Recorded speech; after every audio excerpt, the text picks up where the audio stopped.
Solapur S T स्टँडच्या जवळ विस्तीर्ण असा सुमारे 400 घरांचा मागवाडा, पूर्वेस खालचा मागवाडा व पश्चिमेस वरचा मागवाडा, त्या काळी बुधवार पेठचा किंवा बाळ्याचा मागवाडा म्हणून प्रसिद्ध.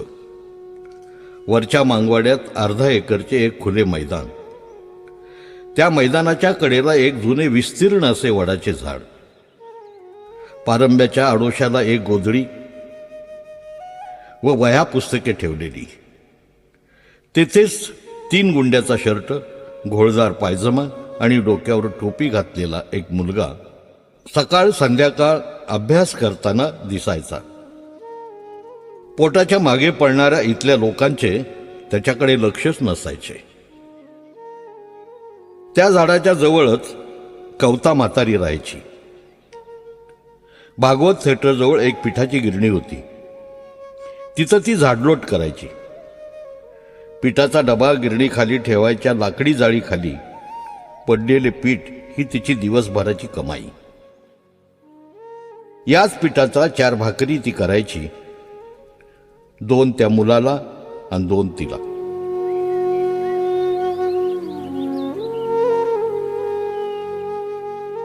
मॅट्रिकला तो इंग्रजी विषयात नापास झालेला. पुढील शिक्षण घेण्यासाठी मॅट्रिक पास होणे आवश्यक होते, म्हणून तो सोलापूरला आलेला. सोलापूरच्या सरस्वती चौकात माडीवर इंग्रजी विषयाची ट्युशन चालायची. त्याचे चालक पावसे सर होते. ते संस्कृतचे शिक्षक होते, पण ट्युशन मात्र इंग्रजीची घ्यायचे. जिल्ह्यातून इंग्रजीला नापास झालेले विद्यार्थी पावसे सरांच्या ट्युशनला यायचे आणि हमखास मॅट्रिक पास व्हायचे. या मुलाकडे ट्युशनला भरायला पैसे नव्हते, म्हणून तो विद्यार्थ्यांनी हॉलच्या बाहेर सोडलेल्या चपलाच्या ढिगावर बसून एकलव्य व्हायचा. जेवढे ऐकू यायचे तेवढ्यावरच तो मॅट्रिक पास झाला. अजूनही त्याचा मुक्काम त्या वडाच्या झाडाखालीच होता. आता त्याने दयानंद महाविद्यालयामध्ये प्रवेश घेतला. त्याच वस्तीत राहणारे कृष्णात बाबाजी रणदिवे, सगळे लोक त्यांना रणदिवे मास्तर म्हणायचे. ते यशवंत मागासवर्ग विद्यार्थी वसतिगृह चालवायचे. त्यांनी त्या मुलाची धडपड पाहून जवळ बोलावले. आस्थेनं चौकशी केली. दुसऱ्या दिवसापासून त्या मुलाचा राहण्याचा व जेवण्याचा प्रश्न तडीस लागला. पण पुढे काही कारणाने यशवंत वसतिगृह सोडावे लागले. आता तो मुलगा नव्या वसतिगृहाचा पत्ता शोधत होता. महारवाड्यातील आत्ताचे मिलिंद नगर त्या तक्याजवळील BC हॉस्टेल जवळ तो पोहोचला. डॉक्टर बाबासाहेब आंबेडकर हायस्कूलचे तत्कालीन मुख्याध्यापक सर्वदे गुरुजी व सामाजिक कार्यकर्ते लक्ष्मण नरसो आबुटे यांची परवानगी घेऊन त्या वसतिगृहात राहू लागला. काही दिवसातच ते वसतिगृहही त्याला सोडावे लागले. तो मुलगा पुन्हा वडाच्या झाडाखालीच आला. त्यानं आता जवळच एक छोटीशी झोपडी उभी केली. आपल्या वह्या पुस्तकाचा पसारा त्यानं त्या झोपडीत मांडला आणि आता गावाकडून एसटीने डबा येऊ लागला. SYBA मध्ये शिकणारा तो मुलगा थोडा स्थिरावला होता. सोलापूर ते पटवर्धन कुरोली एसटी मुक्काम करून परत सोलापूरला निघायची. खेड्यापाड्यातून फिरणारी ही एसटी माणसापेक्षा सोलापुरात शिकणाऱ्या विद्यार्थ्यांचे जेवणाचे डबे वाहतुकीचे तिचे खरे काम. 70 ते 80च्या दशकात ही लालपरी या विद्यार्थ्यांची आईच ठरली. या मुलाचाही डबा एसटीनं यायचा. या डब्याची तर लईच चित्रकथा. सीना नदीला तर कधी बाळ्याच्या ओढ्याला पूर आला की डबा पोचायचा नाही. या मुलाचा गावाकडून येणारा डबा म्हणजे गरिबी व दारिद्र्याचे संपूर्ण दर्शन असायचे. पावसामुळे रानात कामं नसायची. रुक्माई शेतकऱ्याला मागून मकची 4 कंदाडं आणायची. ती शिजवून डब्यात पाठवायची. तर कधी उसाच्या कांड्याच असायच्या आणि कधी कधी तर वाळलेल्या भाकरीचे तुकडे आणि चटणीचा भोगाटा पण असायचा. या मुलाचा भाकरी शोधण्याचा प्रवास मोठा खडतर आहे. शिकत असताना याचा भाकरीचा शोध कधी संपलाच नाही. पोटभर भाकर कधी मिळालीच नाही. पण भाकरीपेक्षाही या मुलाने पुस्तकाकडे अधिक लक्ष. धनसंपत्तीची देवी माता लक्ष्मी, विद्येची देवी सरस्वती, उलट्या जुलाबाला सुद्धा देवता आहे. परंतु या वैदिक धर्माच्या 33 कोटींच्या गर्दीत भुकेची देवी कोण?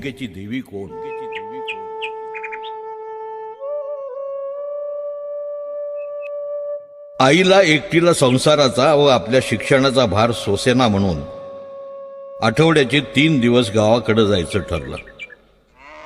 सकाळच्या सोलापूर पुणे पॅसेंजरनं, तेही बिगर तिकीट, मोहोळला जायचे. तिथून चालतच हिवरे गाठायचे. त्यावेळी रस्त्यावर बैलगाड्यांची वर्दळ असायची. वाट उरकावी म्हणून एखाद्या गाडीला हातातली पिशवी अडकावायची आणि गाडीच्या मागे चालत राहायचे. आईसोबत खुरपायला जायचं, बरासं काढायची. रानात मिळेल ते काम करायचे. केकत कापायची, ती चिरून भिजू घालायची, त्याचा वाक करायचा. अंधारातच पड सोडून शेतकऱ्याला लागल तसं चराटं, शेरडाला दावण, मोरकी, नाडा, सोंदूर तयार करून मांकीची कामं करू लागला.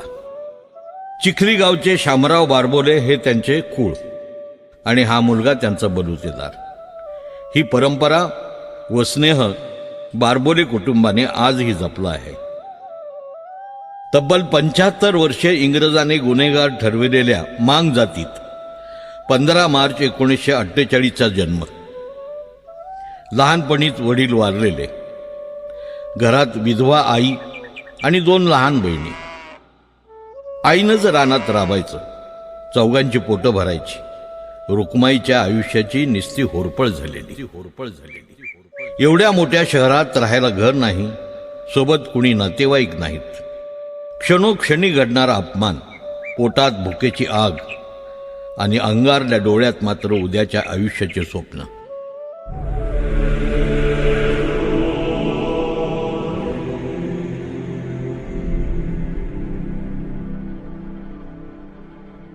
माणसाच्या दुःखाचे मूळ शोधण्यासाठी सिद्धार्थ गौतमास बोधी वृक्षाखाली बसावे लागले आणि ते बुद्ध झाले.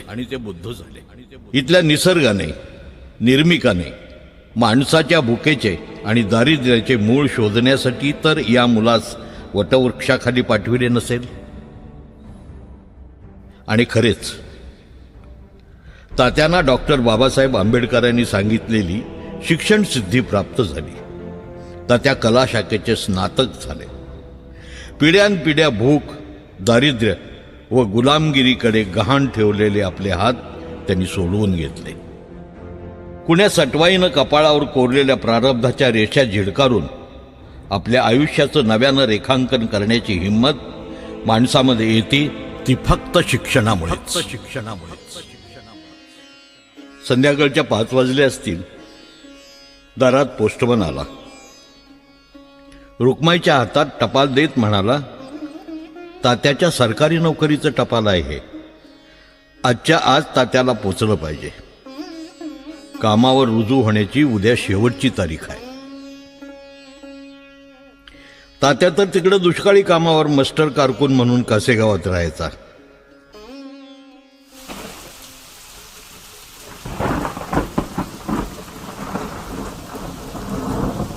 धो धो पाऊस पडत होता.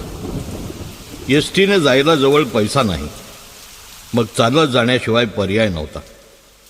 रुक्माईनं ते टपाल मेण कागदात गुंडाळून छातीला कवटाळून ती पडत्या पावसात घराबाहेर पडली आणि कोनेरीच्या दिशेनं चालत निघाली. तिने कोनेरी गाठलं. पुन्हा पाऊस वाढला होता. आडुशाला थांबायला जागाच नव्हती. आता ती पेनूरला आली. संध्याकाळ झाली आणि अंधारही दाटला. आभाळ मोठ्यानं गडगडत होतं.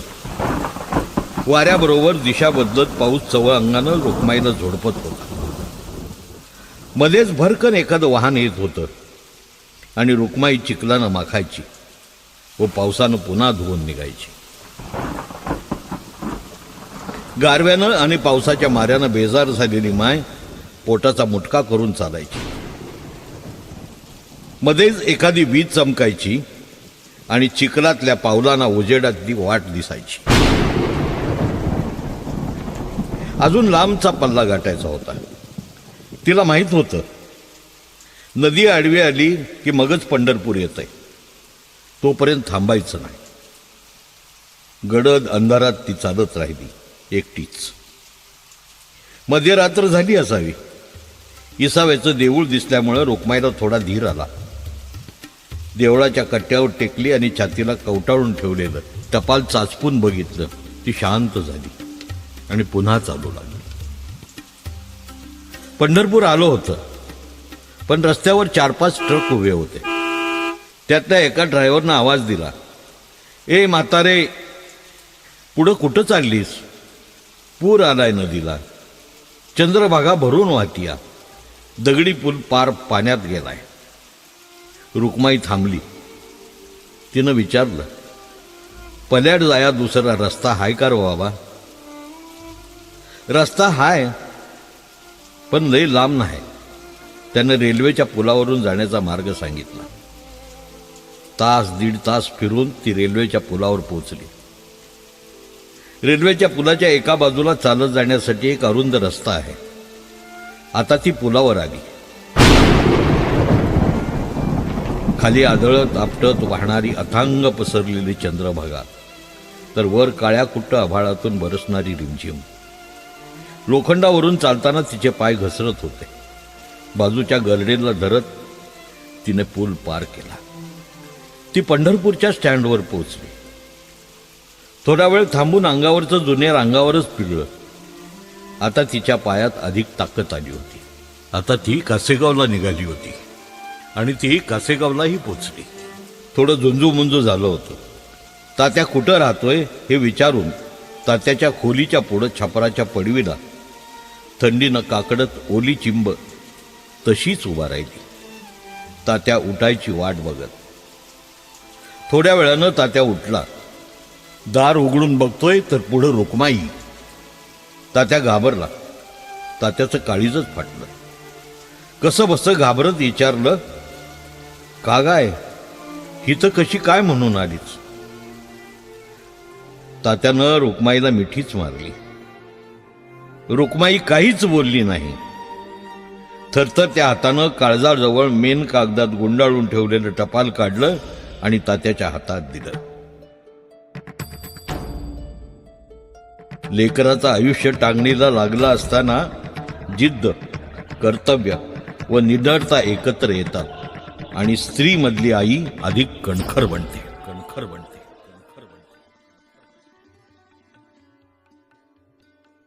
आता तात्या ग्रामसेवक झाला होता. याच बाळ्याच्या मांगोड्यात राहणारे आंबेडकरी विचाराचे प्रणेते. बाबासाहेबांच्या सोबत ज्यांनी समाज परिवर्तनाचे काम केले असे प्रज्ञावंत आदरणीय केरू रामचंद्र जाधव यांनी आपली मुलगी शारदा हिच्याबाबत तात्याकडे लग्नाचा प्रस्ताव पाठवला. होकार आला आणि तात्या व शारदा अक्का यांचा विवाह 16/12/1974 रोजी संपन्न झाला.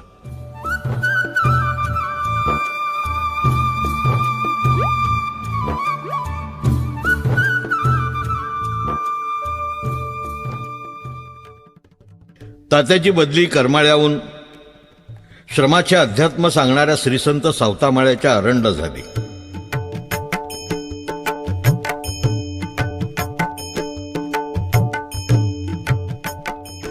हिवरे ते अरण हे येणे जाणे रोजचे झाले. तात्याला यायला उशीर झाला की सुंदराई, चंद्राई व रुक्माई तात्या कुटवर आलाय, त्याला वाहन मिळालं की नाही याकरता त्या गुढी लावायच्या. तवली भरून पाणी घ्यायच्या, त्यावर तिघी अद्दर हात धरायच्या. तवली डावी फिरली तर तात्याला अजून गाडी मिळाली नाही आणि तवली उजवी फिरली तर तात्याला गाडी मिळाली. हे ग्राह्य धरायच्या आणि या तिघे हातात कंदील आणि काठी घेऊन हिवऱ्याच्या स्टँडवर निघायच्या. तात्याची वाट बघतच तिथं बसायच्या. तात्या आल्यावरच त्याला घेऊन त्या घरी निघायच्या. या तिघी अडाणी बाया, पण त्या अडाणी नव्हत्या, त्या फक्त निरक्षर होत्या. तात्या आपल्या 5ही अपत्यांनी पदवी व पदव्युत्तर शिक्षण पूर्ण केले असून तुमची नातवंड उच्च शिक्षित होऊन कलेच्या क्षेत्रातही अग्रेसर आहेत. आपल्या सुना व जावई यांनी आपण आखून दिलेल्या शिक्षणाच्या रेषा अधिक गडद केल्या आहेत. सुंदराई व चंद्राई ह्या तात्याच्या आत्या, रुक्माई आई आणि सेसा बहीण यांनी अपार कष्ट करून व प्रेम करून तात्या घडवला. दगडमातीचा तात्या एक कणखर आश्मापुरुष म्हणून उभा राहिला. तात्या, तुमच्या कुटुंबास एवढे वैभव प्राप्त होण्यासाठी तुम्हाला किती कष्टावं लागलं, कण कण झिजावं लागलं. माया, आदर, आपुलकी व प्रेमाने चिंब झालेल्या तुमच्या या संवेदनशील कुटुंबास पुन्हा वेदनेची दृष्ट लागू नये ही निर्मिकाजवळ प्रार्थना.